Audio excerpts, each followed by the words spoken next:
হাজিরিন, আল্লাহ রাব্বুল আলামিন আমাদেরকে এই হায়াত দিয়েছেন। হায়াতটা কখন শেষ হয়ে যাবে আমরা কেউ জানি না, তবে যে কোনো মুহূর্তে শেষ হয়ে যেতে পারি এই কথা আমরা বিশ্বাস করি। আজকে আমরা তিনজনের জানাজা পড়ব। তাদের ঠিকানা কোথায় হচ্ছে, তাদের অ্যাড্রেস কি আর আগেরটা আছে? এখন নতুন অ্যাড্রেসে ওনারা যাচ্ছেন, নতুন ঠিকানায় যাচ্ছেন। সে ঠিকানাটা কেমন, এই ঠিকানা নিয়ে আজকে আমাদের খুতবা। আমরা হয়তো একটা সুন্দর ভালো কবরস্থান নিতে পারি কিনা তার চিন্তা করি, এটা তো বাহ্যিক দিক। ভিতরের দিকের কি অবস্থা, তাকে তো আমরা একলা রেখে আসব। একটি হাদিসে এসেছে, মাইতের সঙ্গে কবরে যায় তিনটা জিনিস, কবর পর্যন্ত পৌঁছে কবরস্থান পর্যন্ত যায়।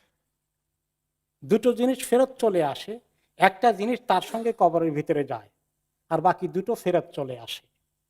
কোন দুটো ফেরত চলে আসে? তার আত্মীয় স্বজন বন্ধু বান্ধব যারা তাকে বিদায় জানাতে গিয়েছে, তারা কবরের ভিতরে একজনও যায় না, সবাই বাইরে থেকে ফেরত চলে আসে। আর তার ধন সম্পদ যেগুলো তার নামে ছিল এগুলো এখনো তার নামে আছে কবর পর্যন্ত।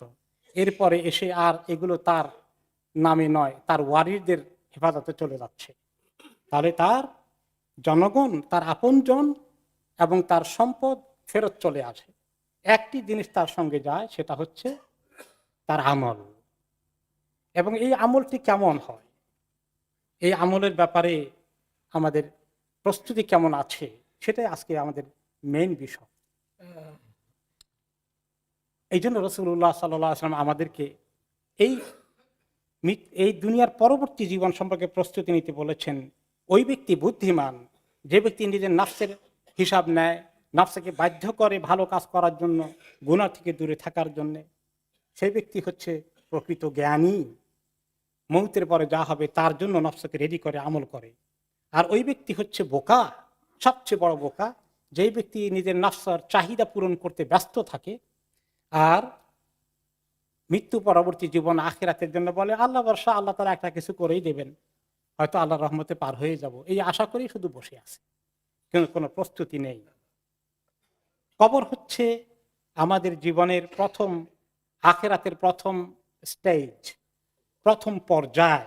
একটি হাদিসে রাসূলুল্লাহ সাল্লাল্লাহু আলাইহি ওয়াসাল্লাম বললেন যে কবর হচ্ছে তোমাদের জীবনের আখিরাতের প্রথম স্টেশন। এটা যদি ঠিক হয়ে যায়, যে ব্যক্তি কবরে নাজাত পেয়ে যায়, আর সহজ হয়ে যায় কবরের জিন্দেগি তার জন্য, আশা করা যায় বাকি জিন্দেগি, বাকি আখিরাতের হিসাব নিকাশ থেকে শুরু করে পরবর্তী স্টেজগুলো তার জন্য ভালো হওয়ার যথেষ্ট আশা আছে।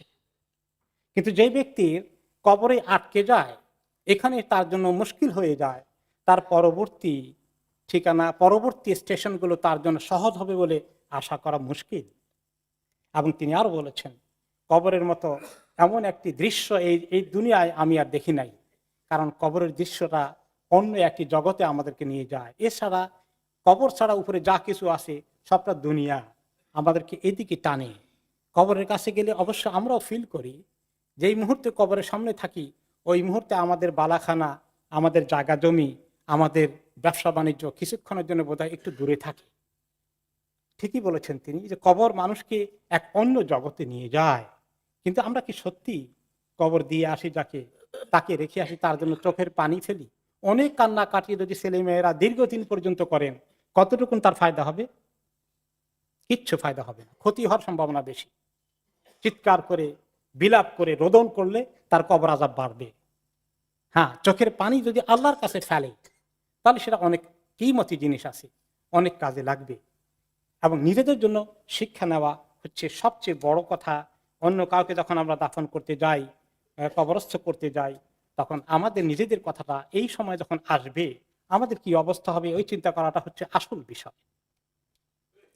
কবরের জিন্দেগি খবরটা কেমন হবে এই বিষয়ে একটি হাদিসে নবী করিম সাল্লাল্লাহু আলাইহি ওয়াসাল্লাম বলেছেন, যারা নেককার কবরস্থ হয়, নেককার লোকদেরকে যখন কবরের নিচে রেখে আসা হয়, লোকেরা চলে আসলে ওই মুহূর্তে তার কাছে সওয়াল জবাব হয়ে যায়।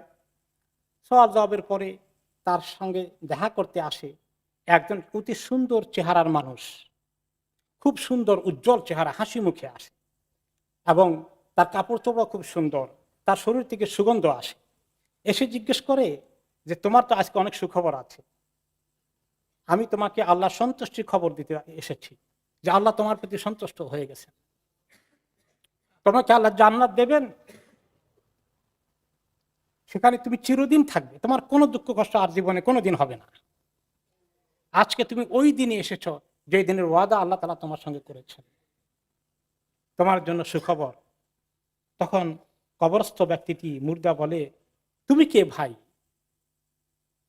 এত সুন্দর খবর নিয়ে এসেছো?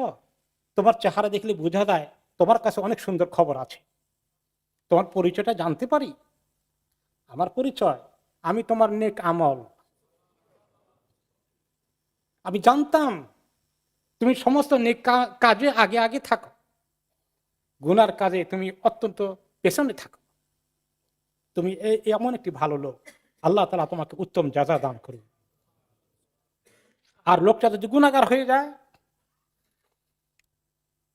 তখন তাকে এসে বলে, এমন একটি লোক অথবা অবিশ্বাসী হয়ে যায়, তার কাছে এমন একটি লোক আসে কবরে, তার চেহারা অত্যন্ত ভয়ঙ্কর, বিশ্রী, গায়ের কাপড়ও অত্যন্ত ভয়ঙ্কর কিছু গায়ে দিয়েছে এবং তার শরীর থেকে দুর্গন্ধ আসে। তখন এসে বলে, শুনছ, আজকে তোমার জন্য অনেক দুঃসংবাদ আছে আমার কাছে। তোমাকে আল্লাহ যে থ্রেট দিয়েছেন সেই দিনে তুমি এসে গেছো, আজকে আল্লাহর আযাব তোমার শুরু হবে, এবং শুধু এখানেই নয়, তোমার জন্য আরো খারাপ খবর আছে, জাহান্নাম তোমার জন্য রেডি হয়ে আছে, সেখানে তোমার ঠিকানা বরাদ্দ হয়ে গেছে। তখন সে লোকটি বলবে, তুমি কে হতভাগা, আমি এমনি কত বিপদে আছি আজকে, তার উপরে দুঃসংবাদ নিয়ে এসেছ, দুর্ভাগা কোথাকার, কেন তুমি এসেছ, তোমার পরিচয় কি? তখন সে বলে, আমাকে চেনো না, আমি তোমার বদ আমল, সারা দিন রাতের সমস্ত অপকর্মে লিপ্ত ছিলে, আমি জানতাম তুমি ভালো কাজে নেক কাজে সবসময় পেছনে আর গুনার কাজে সবসময় আগে আগে থাকতে। আজকে তোমাকে আল্লাহ যেন অত্যন্ত খারাপ শাস্তি দান করেন সেই খবর দিতে আমি এসেছি। আজকে আমাদেরকে যখন জানাজা পড়ি, অন্যদের কবরে দাফন করি, তাদের জন্য শুধু কান্না কান্না নয়, তাদের জন্য শুধু মাগফিরাত নয়, আমাদের নিজেদের জন্য চিন্তা করতে হবে, আমাদের ঠিকানা কি তৈরি করছি কবরে। কোন জিনিস কবর আযাব বেশি করে দেয়? দুটো জিনিস কবর আযাব বেশি করে দেয়, অনেক জিনিসও আছে, তবে একটা হাদিসে দুটো জিনিসের গুরুত্ব দেওয়া হয়েছে। একটা হচ্ছে যে প্রস্রাব করে যদি মানুষ তাড়াহুড়া করে ফেলে, একটুখানি সময় দিয়ে ভালো করে পাক পবিত্র হওয়ার চেষ্টা না করে, এই কারণে বেশি কবর আযাব হয়।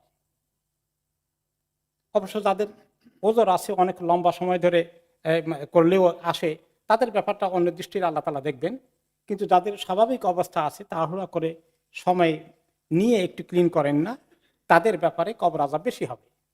আরেকটা গুনার কথা বলা হয়েছে, নাম্মাম, যে মানুষের ব্যাপারে বদনামি করে বেড়ায়, মানুষের দুর্নাম রটনা করে ছড়িয়ে দেয়, এই কাজ যারা করে, এই দুজনকে বেশি দুঃসংবাদ দেওয়া হয়েছে কবর আযাবের ব্যাপারে। আল্লাহ তাআলা এই সমস্ত গুনাহ থেকে আমাদেরকে দূরে রাখুন এবং নেক আমলে আল্লাহ তাআলা আমাদেরকে আরো বেশি করে তৌফিক দান করুন, যে কবরের ঠিকানা আমাদের জন্য তৈরি হচ্ছে, একটা ভালো ঠিকানা জোগাড় করার জন্য আল্লাহ তাআলা আমাদেরকে তৌফিক দান করুন।